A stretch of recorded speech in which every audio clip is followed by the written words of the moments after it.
Hey guys, what's up? My name's Catastrophe Reader. Welcome to my channel, or welcome back. So today in this video, I'm going to be answering the age-old question of, is Twilight really as bad as everybody makes it out to be? Short answer, in case anybody just wants to know the answer. In my opinion, it's not as bad. The movies are pretty bad in comparison to the books, or the first book at least. In the first movie, there's a bunch of monkey references, which is interesting. In the book, there isn't monkey references, thankfully. But yeah, so I'm gonna just immediately jump into the plot because in case anybody who is watching this didn't know the plot, basically, the story follows this girl called Isabella Swan, or Bella, and she moves to the town of Forks in Washington. She specifically moved to live with her dad because her mum recently got married to this guy called Phil, who's a minor league baseball player, and he has to travel a lot because he's a minor league baseball player. And her mum stayed at home with Bella, but missed him, so Bella decided to move for the sake of her mum, which was nice. In Forks, she meets a lot of people, including her group of friends, which consist of Mike, Eric, Tyler, Lauren, Jessica, and Angela, who we'll get more into them in a bit.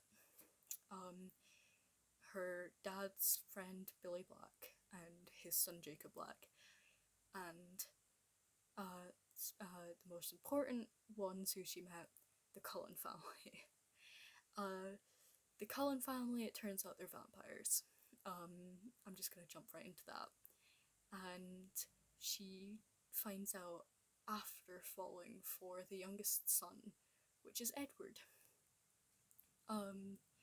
And it just kind of follows that, and then there's massive conflict that happens in which, while she's hanging out with the Cullens and they're playing baseball, there's other vampires who come in, and those vampires drink human blood, and the Cullens drink animal blood, and so there's this huge thing because those vampires smell Bella, and now there's a massive hunt for Bella, and yeah, that's pretty much everything that happens in the book. I will be getting down to like the nitty gritty details because I have notes here and here. It's upside down, but you get the gist, not drift. So immediately it starts off in the preface or whatever you want to call it, with building Bella's character. It talks about how if she were to die, she would want to die in place of somebody that she loved. So immediately you get the kind of idea that she is somebody who really appreciates everybody who she loves, and she doesn't want any harm to come to them, and she would legitimately take a bullet for somebody that she loved, which is great. And then chapter 1 starts, and she becomes an unlikable character for the first, 10 or so chapters, in which you finally start to, she actually starts to become a better developed character. What I mean by this is, chapter 1, it starts with her, being driven to the airport, and then she discusses how she was and this is a quote from the book, it was to Forks that I now exiled myself, an action that I took with great honor, with great horror. I detested Forks.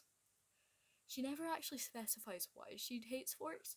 She mentions how she loves Phoenix because that's where she was moving from, because she loved the sun and the blistering heat, but she never actually gives a reason why she hates Forks. It's just kind of I guess we could kind of assume that it's because rains and it's cold and stuff, but I I don't really think that's a great reason to hate a town.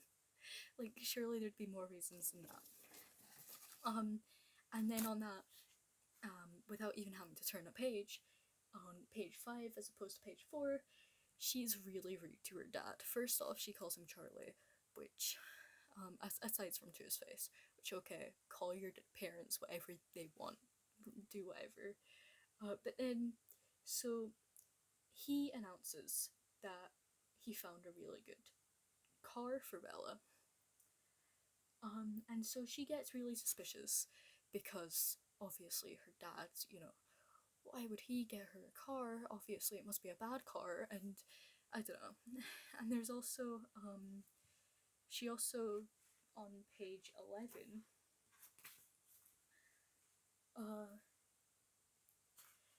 basically it says that, oh, he'd never gotten over my mum and it made me uncomfortable. When her mum packed up and moved with Bella when Bella was 2, with no explanation to Charlie whatsoever. So that's just kind of like, okay, that's not very nice. So flash forward to her first day at school. She meets this guy Eric, who's nice. I think he develops a bit of a crush on Bella, but that is soon swept away because he ends up going out with Angela. And then she also meets Mike, who's kind of creepy. Page 22, apparently.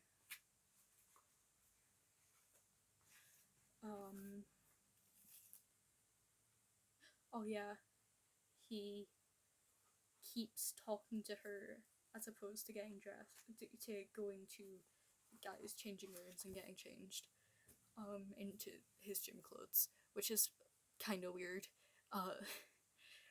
because he's hanging out outside the girls' room. So, she meets Edward in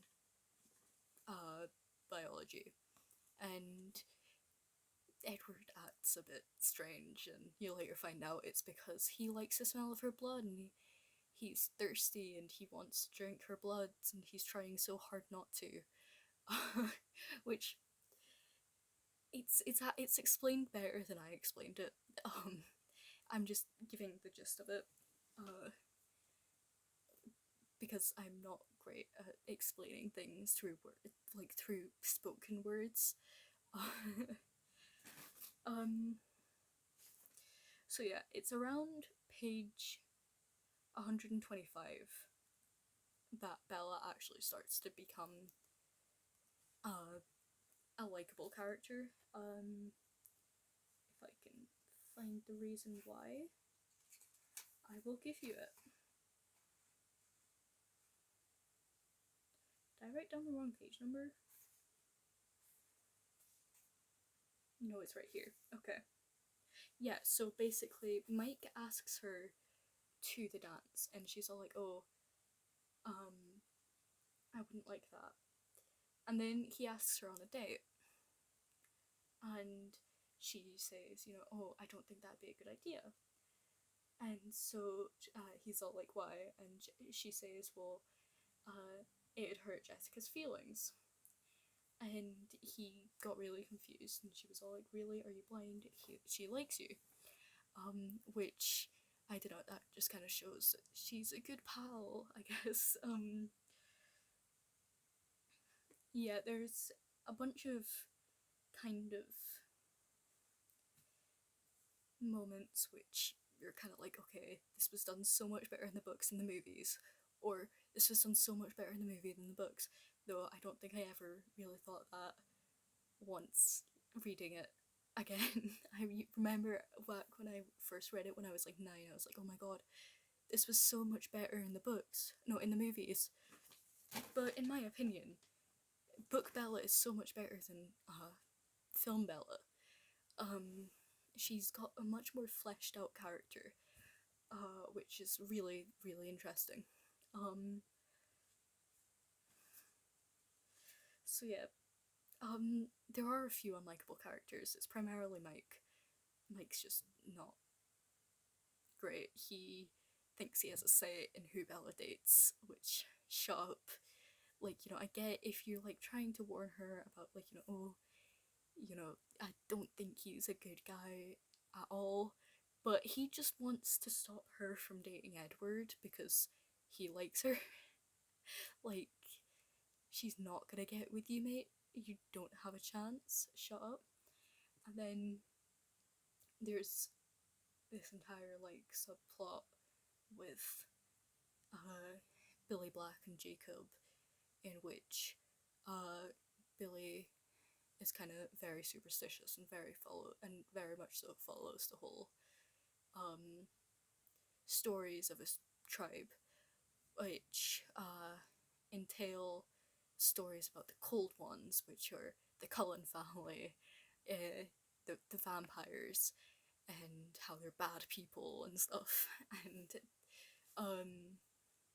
And then Billy sees Bella with Edward and tells Jacob to warn her to stay away or be safe or something,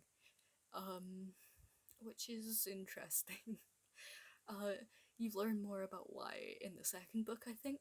But it's interesting that he got his 15-year-old son to tell a 16-year-old, because it's confirmed that she's 16 in the book, I think. I'm pretty sure, because it's mentioned that because Bella mentions that he's just a few months or like just a bit younger than her, and he says he's 15 turning 16 soon.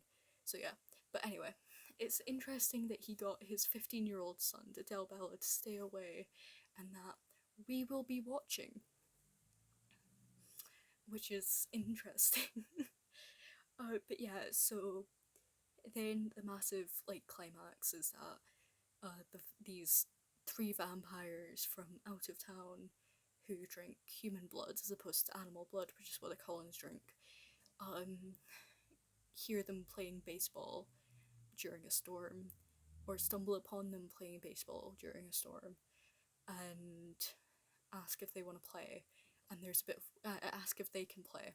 There was a bit of wind, and blew Bella's scent to the vampires. This one specifically called James, who then went on this massive hunt for Bella, and essentially lures her to her old ballet studio by making her think that he's got her mum, which she didn't. Her mum's in Florida. And she's lured there by this vampire.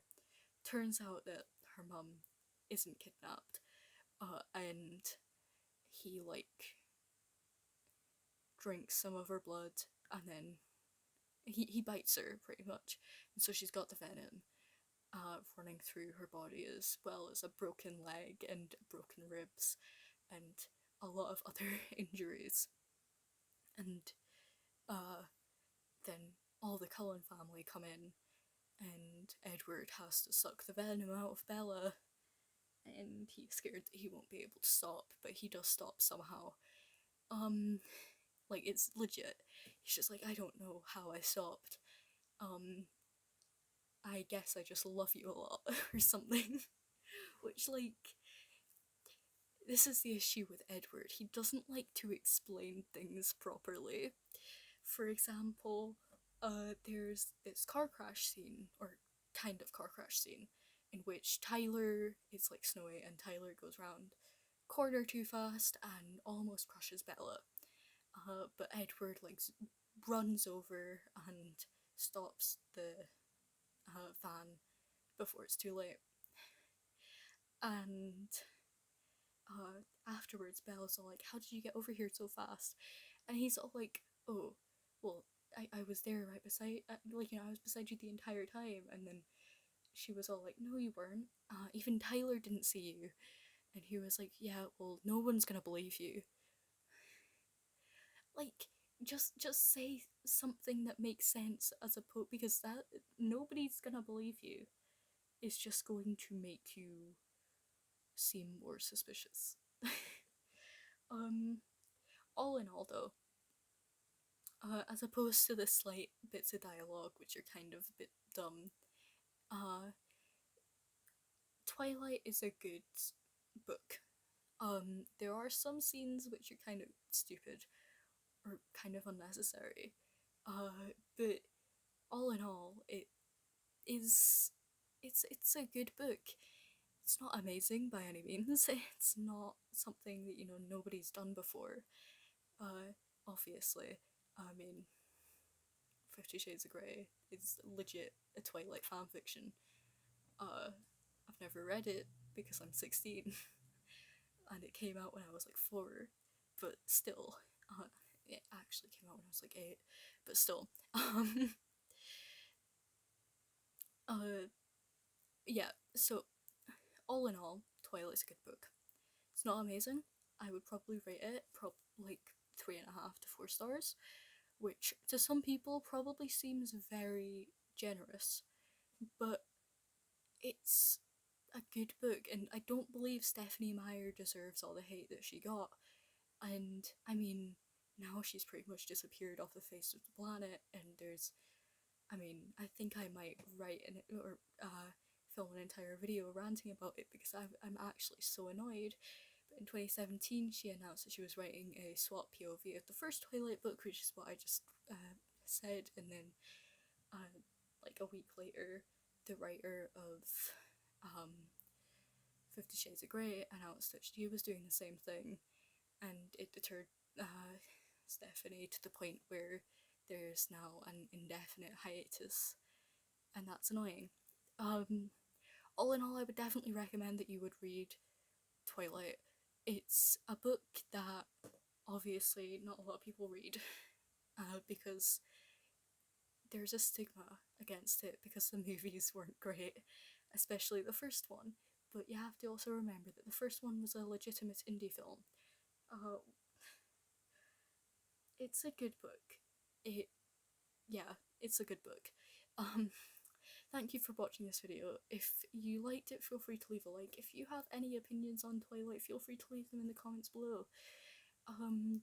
Keeping it in mind to be civil. But yeah, hopefully you enjoyed this video, and hopefully I will see you in the next one. Bye!